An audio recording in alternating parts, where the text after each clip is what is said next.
এই সরকার আমলে স্বাস্থ্য সংস্কার কমিশনের অনেকগুলো প্রস্তাবনা, খুব স্ট্যান্ডার্ডের প্রস্তাবনা এসেছে। এখানে আপনাদের প্রস্তাবনা ছিল, ডেবের প্রস্তাবনা ছিল, এনসিপির প্রস্তাবনা ছিল।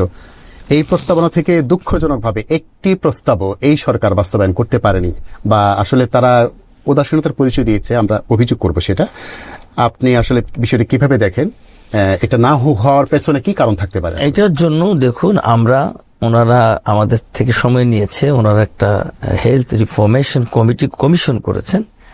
সে কমিশনের সাথে আমি ব্যক্তিগতভাবে আমাদের বাংলাদেশ জামাত ইসলামীর পক্ষ থেকে প্রতিনিধি দলের অংশ হিসেবে দুবার বসেছি। আমরা আমাদের প্রস্তাবনাগুলো লিখিত আকারে ওনাদেরকে দিয়েছি। ওনারা টেবিলে বসে আমাদের প্রস্তাবনার যৌক্তিকতা এবং প্রস্তাবনার সুসামঞ্জস্যতার বিষয়ে ওনারা প্রশংসা করেছেন, এবং ওনারাও পরবর্তীতে 322 পৃষ্ঠার একটা রিকমেন্ডেশন তৈরি করেছেন। সেটাও আমরা দেখেছি।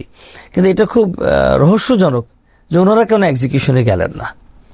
তো আমরা এগুলো দৃষ্টি আকর্ষণ করেছি। আমরা এখন তাফসিল ঘোষণা হয়ে গেছে, তো আমরা মন্ত্রণালয়কে জানিয়েছি যে এগুলো আপনাদের এক্সিকিউট করা উচিত। তো আমরা চেষ্টা করব আগামীতে আরও প্রেসার তৈরি করতে।